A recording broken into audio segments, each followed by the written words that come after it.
जय माता दी। आप सभी को नवरात्रों की शुभकामनाएं। आप सभी इन नवरात्रों में दुर्गा सप्तशती को हमारे चैनल पर सुन सकेंगे। तो आइए आरंभ करते हैं सप्तश्लोकी दुर्गा से। शिव जी बोले, हे देवी, तुम भक्तों के लिए सुलभ हो और समस्त कर्मों का विधान करने वाली हो। कलयुग में कामनाओं की सिद्धि हेतु यदि कोई उपाय हो तो उसे अपनी वाणी द्वारा सम्यक रूप से व्यक्त करो। देवी ने कहा, हे देव, आपका मेरे ऊपर बहुत स्नेह है। कलयुग में समस्त कामनाओं को सिद्ध करने वाला जो साधन है वह बतलाऊंगी। सुनिए, उसका नाम है अम्बा स्तुति। इस दुर्गा सप्तश्लोकी स्तोत्र मंत्र के नारायण ऋषि हैं। अनुष्टुप छंद है।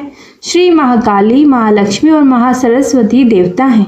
श्री दुर्गा की प्रसन्नता के लिए सप्तश्लोकी दुर्गा पाठ में इसका विनियोग किया जाता है। वे भगवती महामाया देवी ज्ञानियों के भी चित्त को बलपूर्वक खींचकर मोह में डाल देती हैं। माँ दुर्गे आप स्मरण करने पर सब प्राणियों का भय हर लेती हैं और स्वस्थ पुरुषों द्वारा चिंतन करने पर उन्हें परम कल्याणमयी बुद्धि प्रदान करती हैं। दुख, दरिद्रता और भय हरने वाली देवी, आपके सिवा दूसरी कौन है जिसका चित्त सबका उपकार करने के लिए सदा ही दयाद्र रहता हो।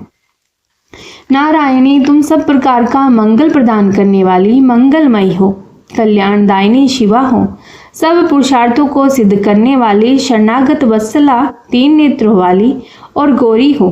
तुम्हें नमस्कार है। शरण में आए हुए दीनों और पीड़ितों की रक्षा में संलग्न रहने वाली तथा सबकी पीड़ा दूर करने वाली नारायणी देवी, तुम्हें नमस्कार है। सर्वस्वरूपा, सर्वेश्वरी तथा सब प्रकार की शक्तियों से संपन्न दिव्य रूपा दुर्गे देवी, सब भयों से हमारी रक्षा करो। तुम्हें नमस्कार है। देवी, तुम प्रसन्न होने पर सब रोगों को नष्ट कर देती हो और कुपित होने पर मनोवांछित सभी कामनाओं का नाश कर देती हो। जो लोग तुम्हारी शरण में जा चुके हैं उन पर विपत्ति तो आती ही नहीं। तुम्हारी शरण में गए हुए मनुष्य दूसरों को शरण देने वाले हो जाते हैं। सर्वेश्वरी, तुम इसी प्रकार तीनों लोकों की समस्त बाधाओं को शांत करो और हमारे शत्रुओं का नाश करती रहो। श्री सप्तश्लोकी दुर्गा संपूर्ण। इसके बाद शाप उद्धार करना चाहिए। इसके अनेक प्रकार हैं। ओम ह्रीम क्लीम श्रीम क्राम क्रीम चंडिका देवई शाप नाशानुग्रहम कुरु कुरु स्वाहा। इस मंत्र का आदि और अंत में 7 बार जप करें। यही शाप उद्धार मंत्र कहलाता है। इसके बाद उत्कीलन मंत्र का जप किया जाता है। इसका जप आदि और अंत में 21-21 बार होता है। यह मंत्र इस प्रकार से है। ओम श्रीम क्लीम ह्रीम सप्तशती चंडिके उत्कीलनम कुरु कुरु स्वाहा। शाप उद्धार और उत्कीलन मंत्र के बाद 6 अंगों सहित दुर्गा सप्तशती का पाठ आरंभ किया जाता है। कवच, अर्गला, कीलक और तीनों रहस्य, यही सप्तशती के 6 अंग माने गए हैं। आइए, शाप उद्धार के बाद देवी कवच पढ़ा जाता है। तो आइए श्रवण करते हैं देवी कवच। इस श्री चंडिक कवच के ब्रह्म ऋषि अनुष्टुप छंद चामुंडा देवतांग न्यास में कही गई माताएं बीज दिग्बंध देवता तत्व हैं। श्री जगदम्बा की प्रीति के लिए सप्तशती के पाठांग भूत जप में इसका विनियोग किया जाता है। ओम चंडिका देवी को नमस्कार है। मार्कंडेय जी ने कहा, हे पितामह, जो इस संसार में परम गोपनीय और मनुष्यों की सब प्रकार से रक्षा करने वाला है और जो अब तक आपने दूसरे किसी के सामने प्रकट नहीं किया हो, ऐसा कोई साधन मुझे बताइए। ब्रह्मा जी बोले, हे ब्रह्मन, ऐसा साधन तो एक देवी का कवच ही हो सकता है जो गोपनीय से भी परम गोपनीय, पवित्र और संपूर्ण प्राणियों का उपकार करने वाला है। महामुनि, उसे श्रवण करो। देवी की 9 मूर्तियां हैं जिन्हें नव दुर्गा कहते हैं। उनके पृथक पृथक नाम बतलाए जाते हैं। प्रथम नाम शैलपुत्री है। दूसरी मूर्ति का नाम ब्रह्मचारिणी है। तीसरा स्वरूप चंद्रघंटा के नाम से प्रसिद्ध है। चौथी मूर्ति को कुष्मांडा कहते हैं। 5वीं दुर्गा का नाम स्कंद माता है। देवी के 6ठे रूप को कात्यायनी कहते हैं। 7वां कालरात्रि और 8वां स्वरूप महागौरी के नाम से प्रसिद्ध है। 9वीं दुर्गा का नाम सिद्धिदात्री है। ये सब नाम सर्वज्ञ महात्मा वेद भगवान के द्वारा ही प्रतिपादित हुए हैं। जो मनुष्य अग्नि में जल रहा हो, रणभूमि में शत्रुओं से घिर गया हो, विषम संकट में फंस गया हो और इस प्रकार भय से आतुर होकर जो भगवती दुर्गा की शरण में प्राप्त हुए हों, उनका कभी कोई अमंगल नहीं होता।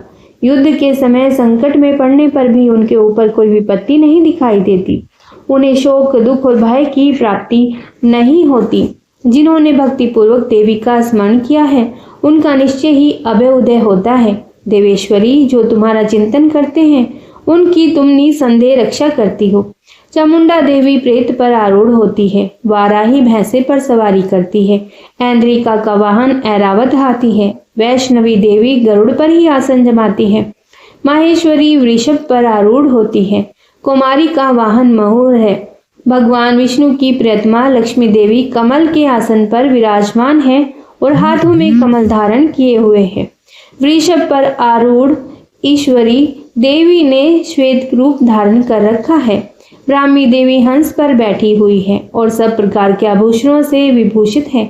इस प्रकार ये सभी माताएं सब प्रकार की योग शक्तियों से संपन्न हैं। इनके सिवा और भी बहुत सी देवियां हैं जो अनेक प्रकार के आभूषणों की शोभा से युक्त और नाना प्रकार के रत्नों से सुशोभित हैं। ये संपूर्ण देवियां क्रोध में भरी हुई हैं और भक्तों की रक्षा के लिए रथ पर बैठी दिखाई देती हैं। ये शंख, चक्र, गदा शक्ति, हल और मूसल, खेटक और तोमर, परशु तथा पाश, कुंत और त्रिशूल एवं उत्तम शार्ंग धनुष आदि अस्त्र शस्त्र अपने हाथों में धारण करती हैं।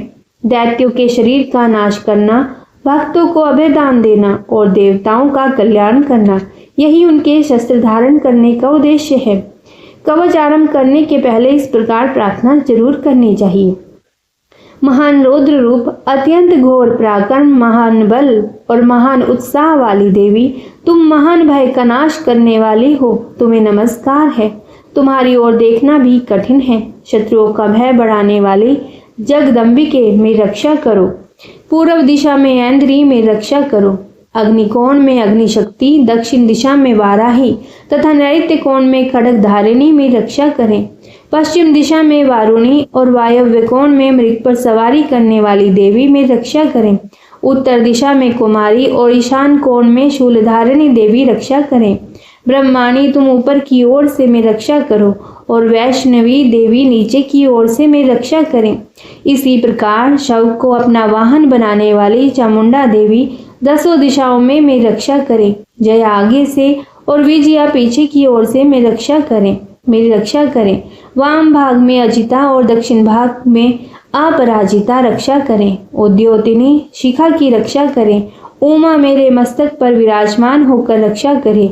ललाट में मालाधारी रक्षा करे और यशस्वनी देवी मेरी भुवों का संरक्षण करे। भुवों के मध्य भाग में त्रिनेत्रा और नथनों की यमघंटा देवी रक्षा करे। दोनों नेत्रों के मध्य भाग में शंकिनी और कानों में द्वारवासिनी रक्षा करे। कालिका देवी कपोलों की तथा भगवती शांकरी कानों के मूल भाग की रक्षा करे। नासिका में सुगंधा और ऊपर के होठ में चर्चिका देवी रक्षा करे। नीचे के होठ में अमृत कला तथा जिह्वा में सरस्वती देवी रक्षा करे। कुमारी दांतों की और चंडिका कंठ प्रदेश की रक्षा करे। चित्र घंटा गले की घाटी की और महामाया तालु में रहकर रक्षा करे। कामाक्षी ठोड़ी की और सर्वमंगला मेरी वाणी की रक्षा करे।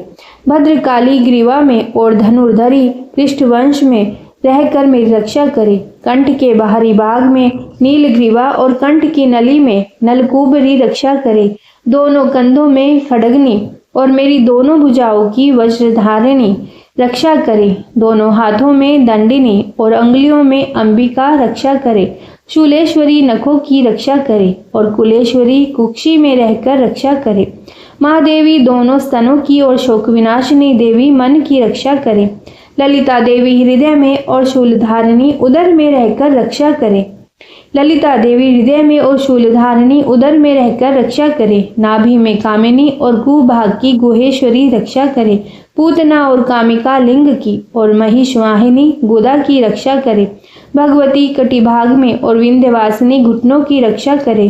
संपूर्ण कामनाओं को देने वाली महाबली देवी दोनों पिंडलियों की रक्षा करे। नारसिंगी दोनों घुट्टियों की और तेजसी देवी दोनों चरणों के पृष्ठभाग की रक्षा करे। श्री देवी पैरों की अंगुलियों में और तलवासिनी पैरों के तलुओं में रहकर रक्षा करे। अपनी दाढ़ों के कारण भयंकर दिखाई देने वाली दशट्राकराली देवी नखों की और उदरवकेशिनी देवी केशों की रक्षा करे। रोमावलियों के छिद्रों में कोबेरी और त्वचा की वागेश्वरी देवी रक्षा करे। पार्वती देवी रक्त, मज्जा, वसा, मांस, हड्डी और मेद की रक्षा करे। हाथों की कालरात्रि और पित्त की मुकुटेश्वरी रक्षा करें। मूलाधार आदि कमल कोशों में पद्मावती देवी और कफ में चूड़ामणि देवी स्थित होकर रक्षा करें। नख के तेज की ज्वालामुखी रक्षा करें, जिसका किसी भी अस्त्र से भेदन नहीं हो सकता। वह अभेद देवी शरीर की समस्त संधियों में रहकर रक्षा करे। ब्रह्माणी, आप मेरे वीर्य की रक्षा करें। छत्रेश्वरी छाया की और धर्मधारिणी देवी मेरे अहंकार, मन और बुद्धि की रक्षा करें। हाथ में वज्र धारण करने वाली वज्रहस्ता देवी मेरे प्राण, अपान, व्यान, उदान और समान वायु की रक्षा करे। कल्याण से शोभित होने वाली भगवती कल्याण शोभना मेरे प्राण की रक्षा करे। रस, रूप, गंध, शब्द और स्पर्श इन विषयों का अनुभव करते समय योगिनी देवी रक्षा करे। और सत्व गुण, रजोगुण और तमोगुण की रक्षा सदा नारायणी देवी करे। वाराही आयु की रक्षा करे। वैष्णवी धर्म की रक्षा करे तथा चक्रिणी देवी यश, कीर्ति, लक्ष्मी, धन और विद्या की रक्षा करे। इंद्राणी, आप मेरे गोत्र की रक्षा करें। चंडिके, तुम मेरे पशुओं की रक्षा करो। महालक्ष्मी पुत्रों की रक्षा करें और भैरवी पत्नी की रक्षा करें। मेरे पथ की सुपथा तथा मार्ग की क्षेमकरी रक्षा करे। राजा के दरबार में महालक्ष्मी रक्षा करे और सब और व्याप्त रहने वाली विजया देवी संपूर्ण भयों से मेरी रक्षा करे। देवी, जो स्थान कवच में नहीं कहा गया है अतएव रक्षा से रहित हैं, वह सब तुम्हारे द्वारा सुरक्षित हो, क्योंकि तुम विजयशालिनी हो और पापनाशिनी हो। यदि अपने शरीर का भला चाहे तो मनुष्य बिना कवच के कहीं एक पग भी न जाए, कवच का पाठ करके ही यात्रा करे। कवच के द्वारा सब ओर से सुरक्षित मनुष्य जहाँ जहाँ भी जाता है वहाँ वहाँ उसे धन लाभ होता है और संपूर्ण कामनाओं की सिद्धि करने वाली विजय की प्राप्ति होती है। वह जिस जिस अभिष्ट वस्तु का चिंतन करता है उसको निश्चय ही प्राप्त कर लेता है। वह पुरुष इस पृथ्वी पर तुलना रहित महान ऐश्वर्य का भागी होता है। कवच से सुरक्षित मनुष्य निर्भय हो जाता है। युद्ध में उसकी पराजय नहीं होती।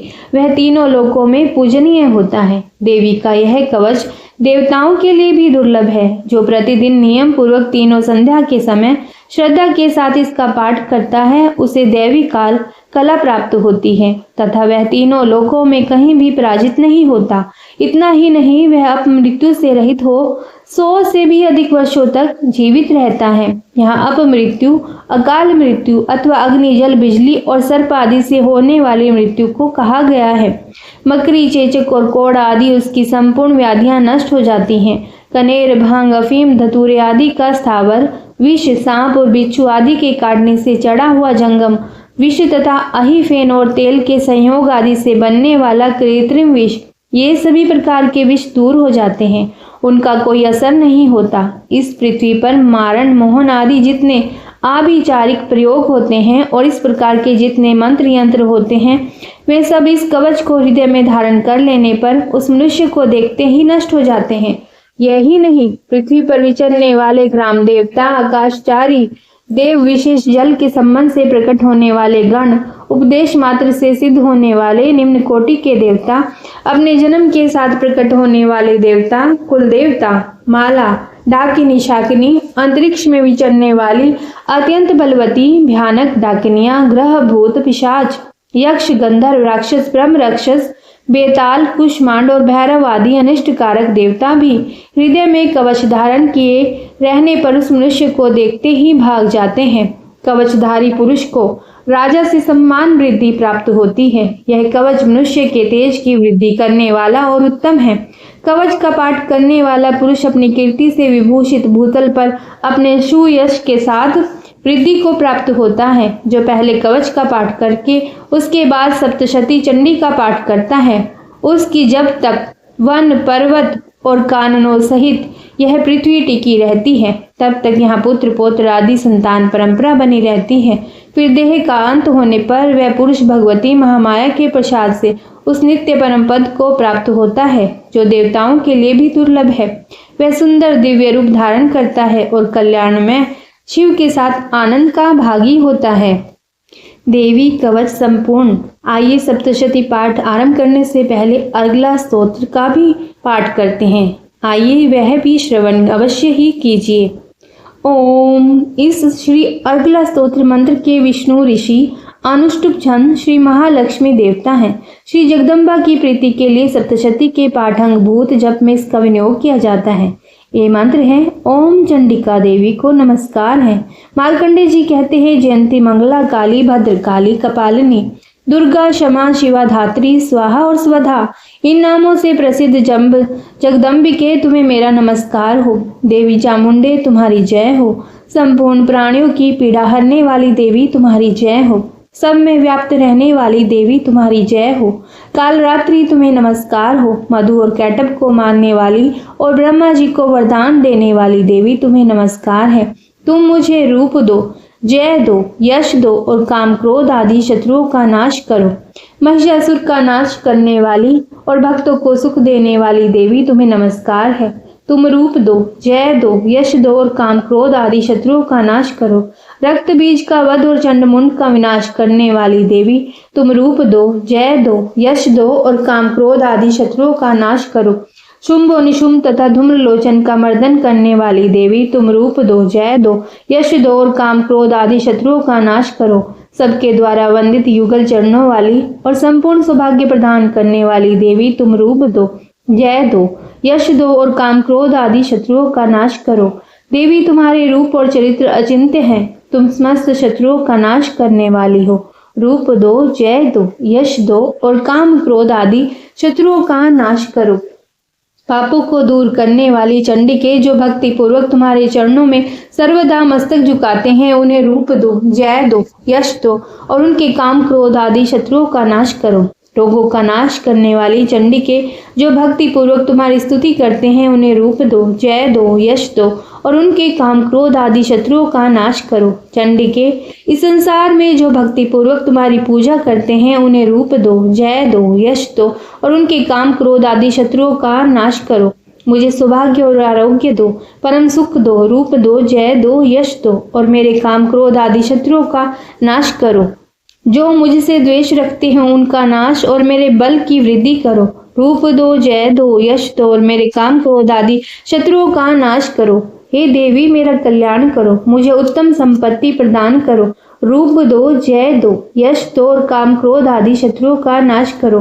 हे अंबिके, देवता और असुर दोनों ही अपने माथे के मुकुट की मणियों को तुम्हारे चरणों पर घिसते रहते हैं। तुम रूप दो, जय दो, यश दो और काम क्रोध आदि शत्रुओं का नाश करो। तुम अपने भक्त जन को विद्वान, यशस्वी और लक्ष्मीवान बनाओ और रूप दो, जय दो, यश दो और उसके काम क्रोध आदि शत्रुओं का नाश करो। प्रचंड दैत्यों के दर्प का दलन करने वाली चंडिके मुझ शरणागत को रूप दो, जय दो, यश दो और मेरे काम क्रोध आदि शत्रुओं का नाश करो। चतुर्मुख ब्रह्मा जी के द्वारा प्रशंसित चार भुजा धारिणी परमेश्वरी तुम रूप दो, जय दो, यश दो और काम क्रोध आदि शत्रुओं का नाश करो। देवी अंबिके, भगवान विष्णु नित्य निरंतर भक्ति पूर्वक तुम्हारी स्तुति करते रहते हैं। तुम रूप दो, जय दो, यश दो और काम क्रोध आदि शत्रुओं का नाश करो। हिमालय कन्या पार्वती के पति महादेव जी के द्वारा प्रशंसित होने वाली परमेश्वरी तुम रूप दो, जय दो, यश दो और काम क्रोध आदि शत्रुओं का नाश करो। सचीपति इंद्र के द्वारा सद्भाव से पूजित होने वाली परमेश्वरी तुम रूप दो, जय दो, यश दो और काम क्रोध आदि शत्रुओं का नाश करो। प्रचंड भुज दंड वाले दैत्यों का घमंड चूर करने वाली देवी तुम रूप दो, जय दो, यश दो और काम क्रोध आदि शत्रुओं का नाश करो। देवी अंबिके, तुम अपने भक्तजनों को सदा सीम आनंद प्रदान करती रहती हो। मुझे रूप दो, जय दो, यश दो और मेरे काम क्रोध आदि शत्रुओं का नाश करो। मन की इच्छा के अनुसार चलने वाली मनोहर पत्नी प्रदान करो, जो दुर्गम संसार सागर से तारने वाली तथा उत्तम कुल में उत्पन्न हुई हो। जो मनुष्य स्तोत्र का पाठ करके सप्तशती रूपी महास्तोत्र का पाठ करता है, वह सप्तशती की जप संख्या से मिलने वाले श्रेष्ठ फल को प्राप्त होता है। साथ ही वह प्रचुर संपत्ति भी प्राप्त कर लेता है। जय हो जगदम्बे मात की। अगला स्तोत्र संपूर्ण। आइए आरंभ करते हैं कीलक स्तोत्र। ओम। इस श्री कीलक मंत्र का शिव ऋषि अनुष्टुप छंद श्री महासरस्वती देवता है। श्री जगदम्बा की प्रीति के लिए सप्तशती के पाठंगभूत जप में इसका विनियोग किया जाता है। ओम चंडिका देवी को नमस्कार है। मार्कंडेय जी कहते हैं, विशुद्ध ज्ञान ही जिनका शरीर है, तीनों वेद ही जिनके 3 दिव्य नेत्र हैं, जो कल्याण प्राप्ति के हेतु तथा अपने मस्तक पर अर्धचंद्र का मुकुट धारण करते हैं, उन भगवान शिव को नमस्कार है। मंत्रों का जो अभी कीलक है, अर्थात मंत्रों की सिद्धि में विघ्न उपस्थित करने वाले शाप रूपी कीलक का जो निवारण करने वाला है, उस सप्तशती स्तोत्र को संपूर्ण रूप से जानना चाहिए। यद्यपि सप्तशती के अतिरिक्त अन्य मंत्रों के जप में भी जो निरंतर लगा रहता है, वह भी कल्याण का भागी होता है। उसके भी उच्चाटन आदि कर्म सिद्ध होते हैं तथा उससे भी समस्त दुर्लभ वस्तुओं की प्राप्ति हो जाती है। तथापि जो अन्य मंत्रों का जप न करके केवल इस सप्तशती नामक स्तोत्र से ही देवी की स्तुति करते हैं, उन्हें स्तुति मात्र से ही सच्चिदानंद स्वरूपिणी देवी सिद्ध हो जाती है। उन्हें अपने कार्य की सिद्धि के लिए मंत्र, औषधि तथा अन्य किसी साधन के उपयोग की आवश्यकता नहीं रहती। बिना जप के ही उनके उच्चाटन आदि समस्त अभिचारिक कर्म सिद्ध हो जाते हैं। इतना ही नहीं, उनकी संपूर्ण अभीष्ट वस्तुएं भी सिद्ध होती हैं। लोगों के मन में यह शंका थी कि जब केवल सप्तशती की उपासना से अथवा सप्तशती को छोड़कर अन्य मंत्रों की उपासना से भी समान रूप से सब कार्य सिद्ध होते हैं, तब इनमें श्रेष्ठ कौन सा साधन है।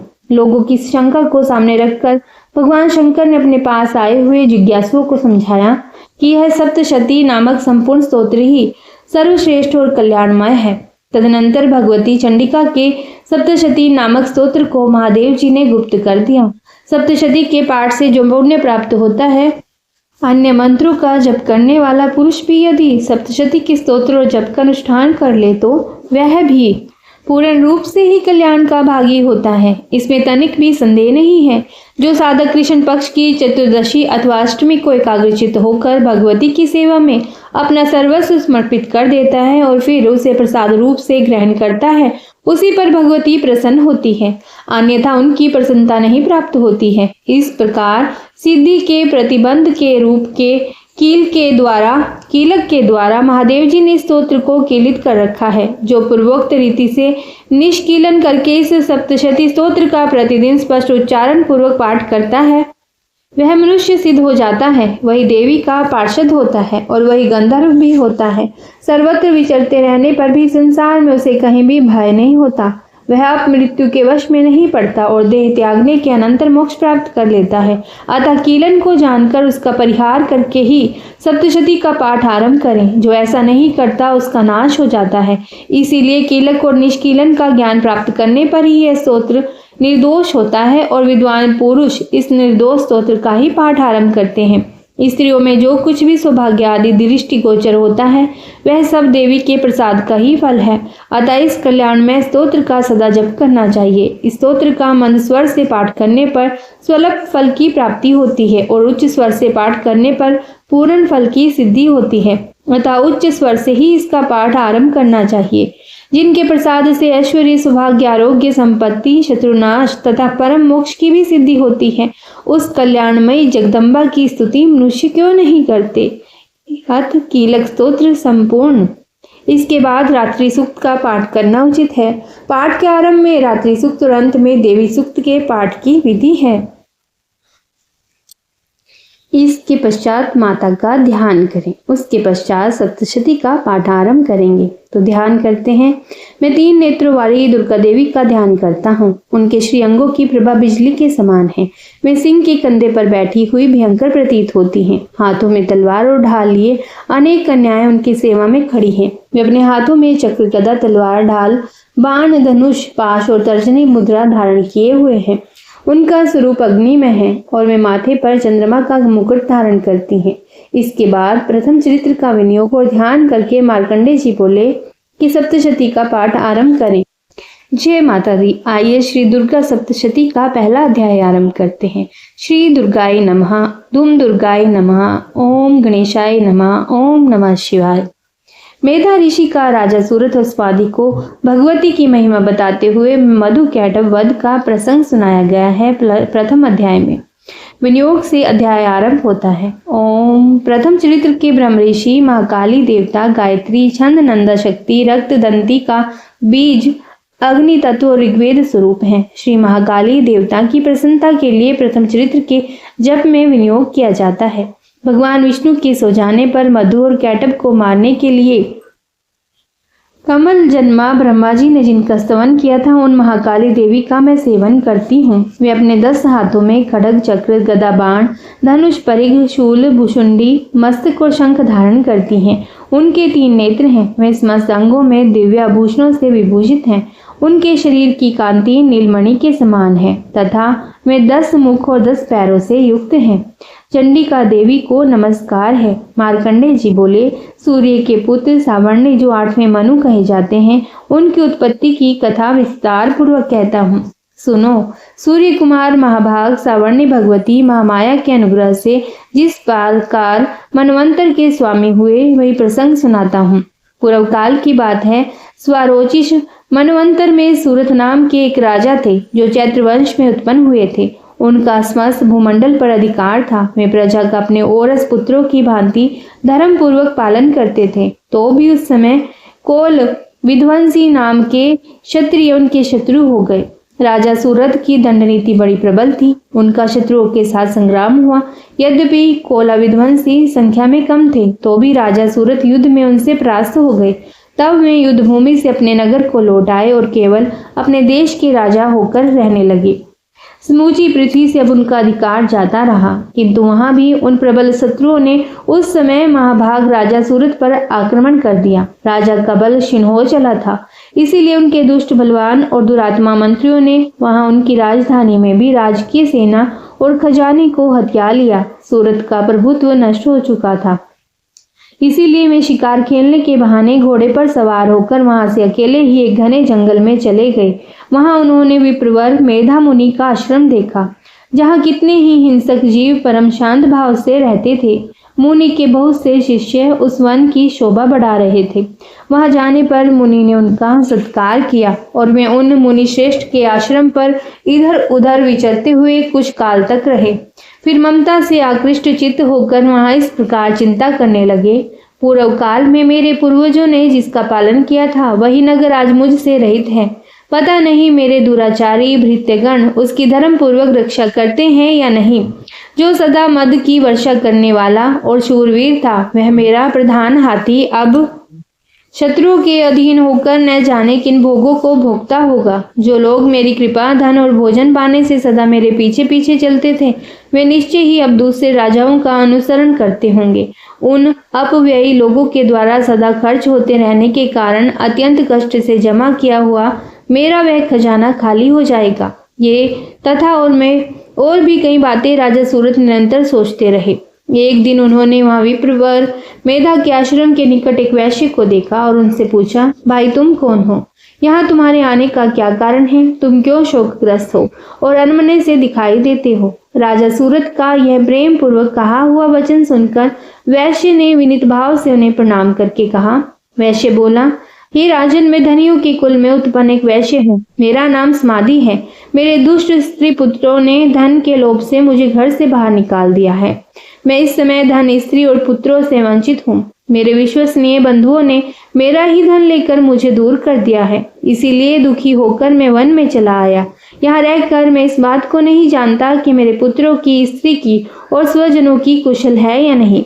इस समय घर में वे कुशल से रहते हैं अथवा उन्हें कोई कष्ट है। वे मेरे पुत्र कैसे हैं? क्या वे सदाचारी हैं अथवा दुराचारी हो गए हैं? राजा ने पूछा, जिन लोभी स्त्री, पुत्र आदि ने धन के कारण तुम्हें घर से निकाल दिया, उनके प्रति तुम्हारे चित्त में इतना स्नेह का बंधन क्यों है? वैश्य बोला, आप मेरे विषय में जैसी बात कहते हैं वह सब ठीक है, किंतु क्या करूं? मेरा मन निष्ठुरता नहीं धारण करता। जिन्होंने धन के लोभ में पड़कर पिता के प्रति स्नेह, पति के प्रति प्रेम और आत्मीयजन के प्रति अनुराग को तिलांजलि देकर मुझे घर से निकाल दिया है, उन्हीं के प्रति मेरे हृदय में इतना स्नेह है। महामते, गुणहीन बंधुओं के प्रति भी जो मेरा चित्त इस प्रकार प्रेमगन हो रहा है, इस बात को मैं जानकर भी नहीं जान पाता। उनके लिए मैं लंबी सांसें ले रहा हूँ और मेरा हृदय अत्यंत दुखित हो रहा है। उन लोगों में प्रेम का सर्वथा अभाव है, तो भी उनके प्रति जो मेरा मन निष्ठुर नहीं हो पाता, इसके लिए क्या करूं? मार्कंडेय जी कहते हैं, हे ब्रह्मा, हे ब्राह्मण, तदनंतर राजाओं में श्रेष्ठ सूरत और वैश्यमादि नामक वैश्य दोनों साथ साथ मेधा मुनि की सेवा में उपस्थित हुए और उनके साथ यथा योग्य न्यायानुकूल विनयपूर्ण बर्ताव करके बैठे। तत्पश्चात वैश्य और राजा ने कुछ वार्तालाप आरंभ किया। राजा ने कहा, भगवान, मैं आपसे एक बात पूछना चाहता हूँ, उसे बताइए। मेरा चित्त अपने अधीन न होने के कारण वह बात मेरे मन को बहुत दुख देती है। जो राज्य मेरे हाथ से चला गया है उसमें और उसके संपूर्ण अंगों में मेरी ममता बनी हुई है। मुनि श्रेष्ठ यह जानते हुए भी कि अब वह मेरा नहीं है, अज्ञानी की भांति मुझे उसके लिए दुख होता है। यह क्या है? इधर यह वैश्य भी घर से अपमानित होकर आया है। इसके पुत्र, स्त्री और भृत्यों ने इसे छोड़ दिया है। स्वजनों ने भी इसका परित्याग कर दिया है, तो भी यह उनके प्रति अत्यंत हार्दिक स्नेह रखता है। इस प्रकार यह तथा मैं दोनों ही बहुत दुखी हैं, जिसमें प्रत्यक्ष दोष देखा गया है। स्वजनों ने भी इसका परित्याग कर दिया है, तो भी यह उनके प्रति अत्यंत हार्दिक स्नेह रखता है। इस प्रकार यह तथा मैं दोनों ही बहुत दुखी हैं। जिसमें प्रत्यक्ष दोष देखा गया है उस विषय के लिए भी हमारे मन में ममता जनित आकर्षण पैदा हो रहा है। महाभाग, हम दोनों समझदार हैं, तो भी हम में जो मोह पैदा हुआ है यह क्या है? विवेक शून्य पुरुष की भांति मुझमें और इसमें भी यह मूढ़ता प्रत्यक्ष दिखाई देती है। ऋषि बोले, महाभाग, विषय मार्ग का ज्ञान सब जीवों को है। इसी प्रकार विषय भी सबके लिए अलग अलग है। कुछ प्राणी दिन में नहीं देखते और दूसरे रात में ही नहीं देखते, तथा कुछ जीव ऐसे हैं जो दिन और रात्रि में भी बराबर ही देखते हैं। यह ठीक है कि मनुष्य समझदार होते हैं, किंतु केवल वे ऐसे नहीं होते। पशु पक्षी और मृग आदि सभी प्राणी समझदार होते हैं। मनुष्यों की समझ भी वैसी ही होती है जैसी उन मृग और पक्षियों की होती है, तथा जैसी मनुष्यों की होती है वैसी ही उन मृग पक्षी आदि की होती है। यह तथा अन्य बातें भी प्राय दोनों में समान ही हैं। समझ होने पर भी इन पक्षियों को तो देखो, ये स्वयं भूख से पीड़ित होते हुए भी मोहवश बच्चों की चोंच में कितने चाव से अन्न के दाने डाल रहे हैं। नर श्रेष्ठ, क्या तुम नहीं देखते कि ये मनुष्य समझदार होते हुए भी लोभवश अपने किए हुए उपकार का बदला पाने के लिए पुत्रों की अभिलाषा करते हैं? यद्यपि उन सब में समझ की कमी नहीं है, तथापि वे संसार की स्थिति बनाए रखने वाले भगवती महामाया के प्रभाव द्वारा ममता में भंवर से युक्त मोह के गहरे गर्त में गिराए गए हैं। इसीलिए इसमें आश्चर्य नहीं करना चाहिए। जगदीश्वर भगवान विष्णु की योग निद्रा रूपा जो भगवती महामाया है, उन्हीं से यह जगत मोहित हो रहा है। वे भगवती महामाया देवी ज्ञानियों के भी चित्त को बलपूर्वक खींचकर मोह में डाल देती हैं। वे ही इस संपूर्ण चराचर जगत की सृष्टि करती हैं, तथा वे ही प्रसन्न होने पर मनुष्य को मुक्ति के लिए वरदान देती हैं। वे ही पराविद्या, संसार बंधन और मोक्ष की हेतुभूता सनातनी देवी तथा संपूर्ण ईश्वरों की भी अधीश्वरी है। राजा ने पूछा, भगवान, जिन्हें आप महामाया कहते हैं वे देवी कौन है? हे ब्राह्मण, उनका आविर्भाव कैसे हुआ तथा उनके चरित्र कौन कौन है? ब्रह्मवेताओं में श्रेष्ठ महर्षि उन देवी का जैसा प्रभाव हो, जैसा स्वरूप हो और जिस प्रकार प्रादुर्भाव हुआ हो, वह सब मैं आपके मुख से सुनना चाहता हूँ। ऋषि बोले, राजन, वास्तव में तो वे देवी नित्य स्वरूपा ही हैं। संपूर्ण जगत उन्हीं का रूप है और उन्होंने समस्त विश्व को व्याप्त कर रखा है। तथापि उनका प्रकाट्य अनेक प्रकार से होता है। वह मुझसे सुनो। यद्यपि वे नित्य और अजन्मा है, तथापि जब देवताओं का कार्य सिद्ध करने के लिए प्रकट होती हैं, उस समय लोक में उत्पन्न हुई कहलाती हैं। कल्प के अंत में जब संपूर्ण जगत एकावर्ण में निगमन हो रहा था और सबके प्रभु भगवान विष्णु शेषनाग की शैया बिछाकर योग निद्रा का आश्रय ले रहे थे, तो उस समय उनके कानों के मैल से दो भयंकर असुर उत्पन्न हुए थे, जो मधु और कैटभ के नाम से विख्यात थे। वे दोनों ब्रह्मा जी का वध करने को तैयार हो गए। भगवान विष्णु के नाभि कमल में विराजमान प्रजापति ब्रह्मा जी ने जब उन दोनों भयानक असुरों को अपने पास आया देखा और भगवान को सोया हुआ देखा, तब एकाग्रचित होकर उन्होंने भगवान विष्णु को जगाने के लिए उनके नेत्रों में निवास करने वाली योग निद्रा का स्तवन आरंभ किया, जो इस विश्व की अधीश्वरी, जगत को धारण करने वाली, संसार का पालन और संहार करने वाली और तेज स्वरूप भगवान विष्णु की अनुपम शक्ति है। उन्हीं भगवती निद्रा देवी की भगवान ब्रह्म स्तुति करने लगे। ब्रह्मा जी ने कहा, हे देवी, तुम्ही स्वाहा, तुम्ही स्वदा और तुम्ही वष्टकार हो। स्वर भी तुम्हारे ही स्वरूप हैं। तुम ही जीवनदायिनी सुधा हो। नित्य अक्षर प्रणव में अकार, उकार, मकार, इन तीन मात्राओं के रूप में तुम ही स्थित हो, तथा इन तीन मात्राओं के अतिरिक्त जो बिंदु रूपा नित्य अर्ध मात्रा है, जिसका विशेष रूप से उच्चारण नहीं किया जा सकता, वह भी तुम ही हो। हे देवी, तुम्ही संध्या, सवित्री तथा परम जननी हो। देवी तुम इस विश्व ब्रह्मांड को धारण करती हो, तुमसे ही इस जगत की सृष्टि होती है, तुम ही से इसका पालन होता है और सदा तुम ही कल्प के अंत में सबको अपना ग्रास बना लेती हो। जगन्मयी देवी, इस जगत की उत्पत्ति के समय तुम सृष्टि रूपा हो, पालन काल में स्थिति रूपा हो तथा कल्प अंत के समय संहार रूप धारण करने वाली हो। तुम ही महाविद्या, महामाया, महामेधा, महास्मृति, महामोह रूपा महादेवी और महासुरी हो। तुम ही तीनों गुणों को उत्पन्न करने वाली सबकी प्रकृति हो।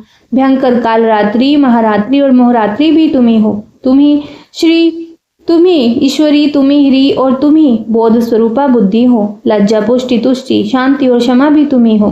तुम खड्ग धारणी, शूल धारणी, घोर रूपा तथा गदा, चक्र, शंख और धनुष धारण करने वाली हो। बाण, भुशुंडी और परिघ ये भी तुम्हारे अस्त्र हैं। तुम सौम्य और सौम्यतर हो। इतना ही नहीं, जितने भी सौम्य और सुंदर पदार्थ हैं उन सब की अपेक्षा तुम अत्यधिक सुंदर हो। पर और अपर सबसे परे रहने वाली परमेश्वरी तुम ही हो। सर्वस्वरूपे देवी, कहीं भी सत असत रूप जो कुछ वस्तुएं हैं उन सब की जो शक्ति है वह तुम ही हो। ऐसी अवस्था में तुम्हारी स्तुति क्या हो सकती है? जो इस जगत की सृष्टि, पालन और संहार करते हैं उन भगवान को भी जब तुमने निद्रा के अधीन कर दिया है तब तुम्हारी स्तुति करने में यहाँ कौन समर्थ हो सकता है? मुझको, भगवान शंकर को तथा भगवान विष्णु को भी तुमने ही शरीर धारण कराया है, अतः तुम्हारी स्तुति करने की शक्ति किसमें है?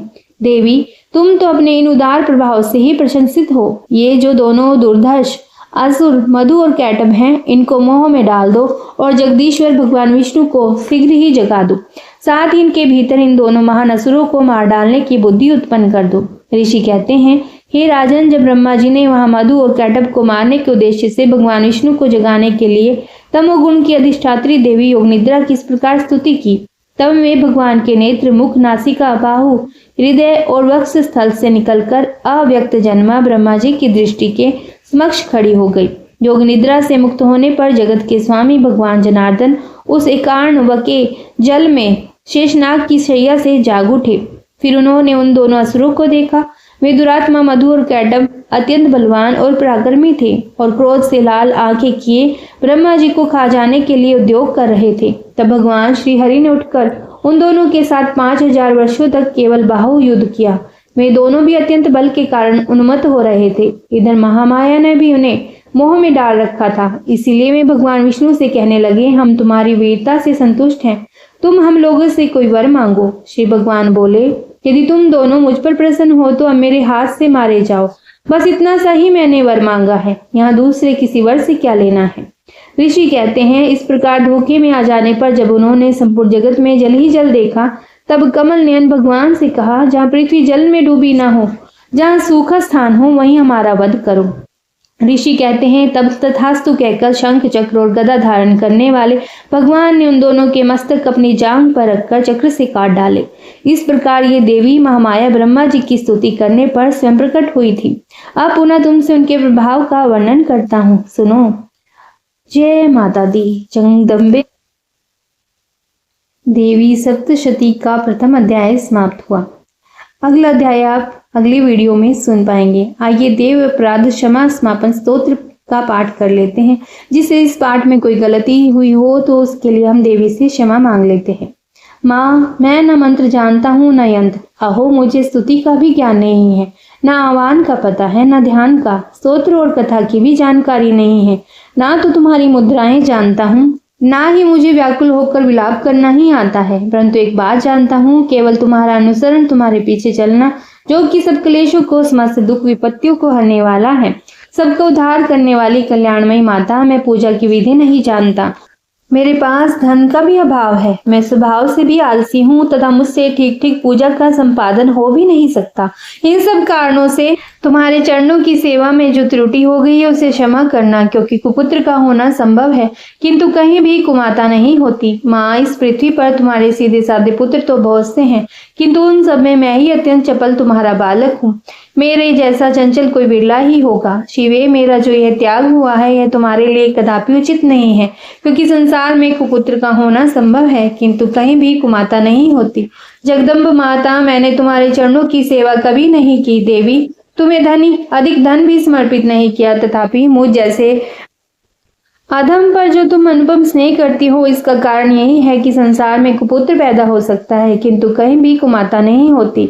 गणेश जी को जन्म देने वाली माता पार्वती, मुझे नाना प्रकार की सेवाओं में व्यग्र रहना पड़ता था, इसीलिए 85 वर्ष से भी अधिक अवस्था बीत जाने पर मैंने देवताओं को छोड़ दिया है। अब उनकी सेवा पूजा मुझसे नहीं हो पाती, अतएव उनसे कुछ भी सहायता मिलने की आशा नहीं है। इस समय यदि तुम्हारी कृपा नहीं होगी तो मैं अवलंब रहित होकर किसकी शरण में जाऊंगा। माता अपर्णा, तुम्हारे मंत्र का एक अक्षर भी कान में पड़ जाए तो उसका फल यह होता है कि मूर्ख चांडाल भी मधुपाक के समान मधुर वाणी का उच्चारण करने वाला उत्तम वक्ता हो जाता है। दीन मनुष्य भी करोड़ों स्वर्ण मुद्राओं से संपन्न हो चिरकाल तक निर्भय विहार करता रहता है। जब मंत्र के एक अक्षर के स्वर्ण का ऐसा फल है तो लोग विधि पूर्वक जप में लगे रहते हैं। उनके जप से प्राप्त होने वाला उत्तम फल कैसा होगा, इसको कौन मनुष्य जान सकता है। भवानी, जो अपने अंगों में चिता की राख भभूत लपेटे रहते हैं, जिनका विष ही भोजन है, जो दिगंबर धारी हैं, मस्तक पर जटा और कंठ में नागराज वासुकी को हार के रूप में धारण करते हैं तथा जिनके हाथ में कपाल शोभा पाता है, ऐसे भूतनाथ पशुपति भी जो एकमात्र जगदीश की पदवी धारण करते हैं, इसका क्या कारण है। यह महत्व उन्हें कैसे मिला। यह केवल तुम्हारे पाणी ग्रहण की परिपाटी का फल है। तुम्हारे साथ विवाह होने से ही उनका महत्व बढ़ गया है। मुख में चंद्रमा की शोभा धारण करने वाली माँ, मुझे मोक्ष की इच्छा नहीं है, संसार के वैभव की भी अभिलाषा नहीं है, न विज्ञान की अपेक्षा है, न सुख की आकांक्षा। अतः मुझसे तुमसे मेरी यही याचना है कि मेरा जन्म मृडानी रुद्राणी शिव शिव भवानी इन नामों का जप करते हुए बीते। माँ श्यामा, नाना प्रकार की पूजन सामग्रियों से कभी विधि पूर्वक तुम्हारी आराधना मुझसे ना हो सकी। सदा कठोर भाव का चिंतन करने वाली मेरी वाणी ने कौन सा अपराध नहीं किया है, फिर भी तुम स्वयं ही प्रयत्न करके मुझ अनाथ पर जो किंचित कृपा दृष्टि रखती हो माँ, यह तुम्हारे ही योग्य है। तुम्हारी जैसी दयामयी माता ही मेरे जैसे पुत्र को भी आश्रय दे सकती है। माता दुर्गे, करुणा सिंधु महेश्वरी, मैं विपत्तियों में फंसकर आज जो तुम्हारा स्मरण करता हूँ, जो मैंने पहले कभी नहीं किया, इसे मेरी शठता न मान लेना, क्योंकि भूख प्यास से पीड़ित बालक माता का ही स्मरण करते हैं। ये जगदम्बे, मुझ पर जो तुम्हारी पूर्ण कृपा बनी हुई है, इसमें आश्चर्य की कौन सी बात है। पुत्र अपराध पर अपराध क्यों न करता जाता हो, फिर भी माता उसकी उपेक्षा नहीं करती। महादेवी, मेरे समान कोई पातकी नहीं है और तुम्हारे समान दूसरा कोई पाप हारिणी नहीं है। ऐसा जानकर जो उचित जान पड़े वह करो। अम्बे मात की जय। पार्वती पते हर हर महादेव। ओम जय अम्बे गौरी मैया, जय श्यामा गौरी। तुमको निश दिन ध्यावत, तुमको निश दिन ध्यावत, हरि ब्रह्मा शिवरी। ओम जय अम्बे गौरी। मांग सिंदूर विराजत, टीको मृग मद को मैया, टीको मृग मद को। उज्ज्वल से दो नैना, उज्ज्वल से दो नैना, चंद्र वदननी को। ओम जय अम्बे गौरी। कनक समान कलेवर, रक्तांबर राजे मैया, रक्तांबर राजे। रक्त पुष्प गलमाला, रक्त पुष्प गलमाला, कंठन पर साजे। ओम जय अम्बे गौरी। के हरिवाहन राजत, खड़ग खपर धारी मैया, खड़ग खपर धारी। सुर नर मुनि जन सेवत, सुर नर मुनि जन सेवत, तिनके दुख हारी। ओम जय अम्बे गौरी। कानन कुंडल शोभित, नासाग्रे मोती मैया, नासाग्रे मोती। कोटिक चंद्र दिवाकर, कोटिक चंद्र दिवाकर, समराजत ज्योति। ओम जय अम्बे गौरी। शुंभ निशुंभ विदारे महिषासुर घाती मैया, महिषासुर घाती। धूम्र विलोचन नैना, धूम्र विलोचन नैना, निश दिन मदमाती। ओम जय अम्बे गौरी। चंड मुंड संहारे, शोणित बीज हरे मैया, शोणित बीज हरे। मधु कैटभ दो मारे, मधु कैटभ दो मारे। सुर भयहीन करे। ओम जय अम्बे गौरी ब्रह्माणी रुद्राणी तुम कमला रानी, मैया तुम कमला रानी। आगम निगम बखानी, आगम निगम बखानी तुम शिव पट रानी। ओम जय अम्बे गौरी 64 योग निगावत नृत्य करत भैरव, मैया नृत्य करत भैरव। बाजत ताल मृदंगा, बाजत ताल मृदंगा और बाजत डमरू।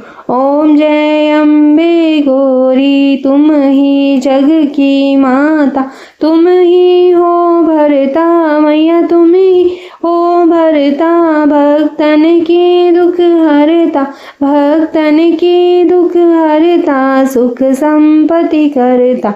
ओम जय अम्बे गौरी भुजाचार अति शोभित वर मुद्राधारी, मैया वर मुद्राधारी। मन वांछित फल पावत, मन वांछित फल पावत, सेवत नर नारी। ओम जय अम्बे गौरी कंचन थाल विराजत अगर कपूर बाती, मैया अगर कपूर बाती।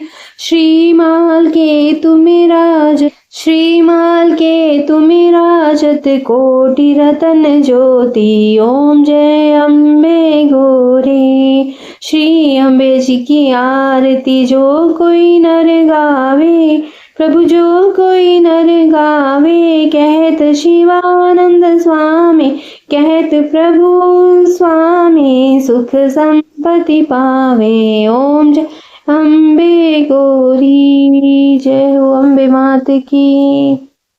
अम्बे मैया हम सभी पर अपनी कृपा दृष्टि बनाए रखें, हम सभी पर कृपालु हो, सभी को संपूर्ण सुख प्रदान करे। अम्बे मात की जय। यदि आपको यह वीडियो अच्छी लगी है तो इसे लाइक शेयर जरूर कीजिए, चैनल को सब्सक्राइब भी कीजिए और कमेंट बॉक्स में जय माता दी जरूर लिखिए। आइए दुर्गा सप्तशती के दूसरे अध्याय को श्रवण करते हैं, जिसका फल अमोघ है। दुर्गा सप्तशती के पाठ को पूर्ण एकाग्रचित होकर और पूरी श्रद्धा से सुनना चाहिए, तभी इसका बहुत लाभ मिलता है। तो आइए आरंभ करते हैं दुर्गा सप्तशती का दूसरा अध्याय। इस अध्याय में देवताओं के तेज से देवी का प्रादुर्भाव और महिषासुर की सेना का वध का वर्णन किया गया है। ऋषि कहते हैं, पूर्व काल में देवताओं और असुरों में पूरे 100 वर्षों तक घोर संग्राम हुआ। उसमें असुरों का स्वामी महिषासुर था और देवताओं के नायक इंद्र थे। उस युद्ध में देवताओं की सेना महाबली असुरों से परास्त हो गई। संपूर्ण देवताओं को जीतकर महिषासुर इंद्र बन बैठा। तब पराजित देवता प्रजापति ब्रह्मा जी को आगे करके उस स्थान पर गए जहां भगवान शंकर और विष्णु विराजमान थे। देवताओं ने महिषासुर के पराक्रम तथा अपनी पराजय का यथावत वृतांत उन दोनों देवेश्वरों से विस्तार पूर्वक कह सुनाया। देवता बोले, भगवान महिषासुर सूर्य, इंद्र, अग्नि, वायु, चंद्रमा, यम, वरुण तथा अन्य देवताओं के भी अधिकार छीनकर स्वयं ही सबका अधिष्ठाता बन बैठा है। उस दुरात्मा महिष ने समस्त देवताओं को स्वर्ग से निकाल दिया है। हमें मनुष्य की भांति पृथ्वी पर विचरते हैं। दैत्यों की ये सारी करतूत हमने आप लोगों से कह सुनाई। अब हम आपकी ही शरण में आए हैं, उसके वध का कोई उपाय सोचिए। इस प्रकार देवताओं के वचन सुनकर भगवान विष्णु और शिव ने दैत्यों पर बड़ा क्रोध किया। उनकी भौहें तन गई और मुंह टेढ़ा हो गया। तब अत्यंत कोप में भरे हुए चक्रपाणी श्री विष्णु के मुख से एक महान तेज प्रकट हुआ। इसी प्रकार ब्रह्म, शंकर तथा इंद्र आदि अन्य देवताओं के शरीर से भी बड़ा भारी तेज निकला। वह सब मिलकर एक हो गया। महान तेज का वह पुंज जाज्वल्यमान पर्वत सा जान पड़ा। देवताओं ने देखा, वहां उसकी ज्वालाएं संपूर्ण दिशाओं में व्याप्त हो रही थी। संपूर्ण देवताओं के शरीर से प्रकट हुई उस तेज की कहीं तुलना नहीं थी। एकत्रित होने पर वह एक नारी के रूप में परिणत हो गया और अपने प्रकाश से तीनों लोकों में व्याप्त जान पड़ा। भगवान शंकर का जो तेज था उससे उस देवी का मुख प्रकट हुआ। यमराज के तेज से उसके सिर में बाल निकल आए। श्री विष्णु भगवान के तेज से उसकी भुजाएं उत्पन्न हुई। चंद्रमा के तेज से दोनों स्तनों का और इंद्र के तेज से मध्य भाग का प्रादुर्भाव हुआ। वरुण के तेज से जंघा और पिंडली तथा पृथ्वी के तेज से नितंब भाग प्रकट हुआ। ब्रह्मा के तेज से दोनों चरण और सूर्य के तेज से उसकी अंगुलियां हुई। वसुओं के तेज से हाथों की उंगलियां और कुबेर के तेज से नासिका प्रकट हुई। उस देवी के दांत प्रजापति के तेज से और तीनों नेत्र अग्नि के तेज से प्रकट हुए थे। उसकी भौहें संध्या के और कान वायु के तेज से उत्पन्न हुए थे। इसी प्रकार अन्य अन्य देवताओं के तेज से भी उस कल्याणमयी देवी का आविर्भाव हुआ। तदनंतर समस्त देवताओं के तेजपुंज से प्रकट हुई देवी को देखकर महिषासुर के सताए हुए देवता बहुत प्रसन्न हुए।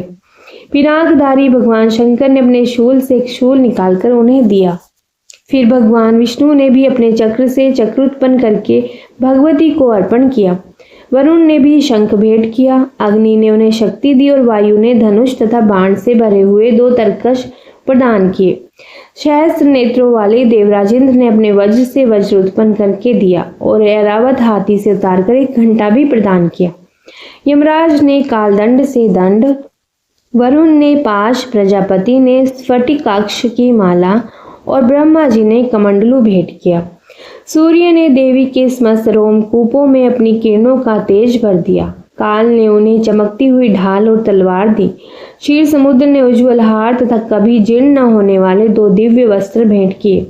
साथ ही उन्होंने दिव्य चूड़ामणि, 2 कुंडल, कड़े, उज्ज्वल अर्धचंद्र, सब बाहों के लिए केयूर, दोनों चरणों के लिए निर्मल नुपुर, गले की सुंदर हंसली और सब उंगलियों में पहनने के लिए रत्नों की बनी अंगूठियां भी दी। विश्वकर्मा ने उन्हें अत्यंत निर्मल फरसा भेंट किया। साथ ही अनेक प्रकार के अस्त्र और अभेद कवच दिए। इनके सिवा मस्तक और वक्ष स्थल पर धारण करने के लिए कभी न कुम्हलाने वाले कमलों की मालाएं दी। जल्दी ने उन्हें सुंदर कमल का फूल भेंट किया। हिमालय ने सवारी के लिए सिंह तथा भांति भांति के रत्न समर्पित किए। धन अध्यक्ष कुबेर ने मधु से भरा पान पात्र दिया और संपूर्ण नागों के राजा शेष ने, जो इस पृथ्वी को धारण करते हैं, उन्हें बहुमूल्य मणियों से विभूषित नागहार भेंट दिया। इसी प्रकार अन्य देवताओं ने भी आभूषण और अस्त्र शस्त्र देकर देवी का सम्मान किया। तत्पश्चात उन्होंने बारंबार अट्टहास पूर्वक उच्च स्वर से गर्जना की। उनके भयंकर नाद से संपूर्ण आकाश गूंज उठा। देवी का वह अत्यंत उच्च स्वर से किया हुआ सिंहनाद कहीं समा न सका। आकाश उसके सामने लघु प्रतीत होने लगा। उससे बड़े जोर की प्रतिध्वनि हुई, जिससे संपूर्ण विश्व में हलचल मच गई और समुद्र कांप उठे। पृथ्वी डोलने लगी और समस्त पर्वत हिलने लगे। उस समय देवताओं ने अत्यंत प्रसन्नता के साथ सिंहवाहिनी भवानी से कहा, हे देवी, तुम्हारी जय हो। साथ ही महर्षियों ने भक्तिभाव से विनम्र होकर उनका स्तवन किया। संपूर्ण त्रिलोकी को क्षोभग्रस्त देख दैत्यगण अपनी समस्त सेना को कवच आदि से सुसज्जित कर हाथों में हथियार लेकर सहसा उठकर खड़े हो गए। उस समय महिषासुर ने बड़े क्रोध में आकर कहा, आहा, यह क्या हो रहा है। फिर वह संपूर्ण असुरों से घिरकर उस सिंहनाद की ओर लक्ष्य करके दौड़ा और आगे पहुंचकर उसने देवी को देखा, जो अपनी प्रभा से तीनों लोकों को प्रकाशित कर रही थी। उनके चरणों के भार से पृथ्वी दबी जा रही थी। माथे के मुकुट से आकाश में रेखा सी खींच रही थी और वे अपने धनुष की टंकार से 7 पातालों को शुद्ध किए देती थी। देवी अपनी हजारों भुजाओं से संपूर्ण दिशाओं को आच्छादित करके खड़ी थी। तदनंतर उनके साथ दैत्यों का युद्ध छिड़ गया। नाना प्रकार के अस्त्र शस्त्रों के प्रहार से संपूर्ण दिशाएं उद्भासित होने लगी। चिक्षुर नामक महान असुर महिषासुर का सेना नायक था। वह देवी के साथ युद्ध करने लगा। अन्य दैत्यों की चतुरंगिणी सेना साथ लेकर चामर भी लड़ने लगा। 60,000 रथियों के साथ आकर उदग्र नामक महादैत्य ने लोहा लिया। 1 करोड़ रथियों को साथ लेकर महाहनु नामक दैत्य युद्ध करने लगा। जिसके रोएं तलवार के समान तीखे थे। वह असीलोमा नाम का महादैत्य 5 करोड़ रथी सैनिकों सहित युद्ध में आ डटा। 60 लाख रथियों से घिरा हुआ बाष्कल नामक दैत्य भी उस युद्ध भूमि में लड़ने लगा। परिवारित नामक राक्षस हाथी सवार और घुड़सवारों के अनेक दलों तथा 1 करोड़ रथियों की सेना लेकर युद्ध करने लगा। बिडाल नामक दैत्य 5 अरब रथियों से घिरकर लोहा लेने लगा। इनके अतिरिक्त और भी हजारों महादैत्य रथ, हाथी और घोड़ों की सेना साथ लेकर वहां देवी के साथ युद्ध करने लगे। स्वयं महिषासुर उस रणभूमि में कोटि कोटि सहस्र रथ, हाथी और घोड़ों की सेना से घिरा हुआ खड़ा था। प्रहार करके देवी को मार डालने का उद्योग किया। देवी ने भी क्रोध में भरकर खेल खेल में ही अपने अस्त्र शस्त्रों की वर्षा करके दैत्यों के में समस्त अस्त्र शस्त्र काट डाले। उनके मुख पर परिश्रम या थकावट का रंच मात्र भी चिन्ह नहीं था। देवता और ऋषि उनकी स्तुति करते थे और मैं भगवती परमेश्वरी दैत्यों के शरीरों पर अस्त्र शस्त्रों की वर्षा करती रही।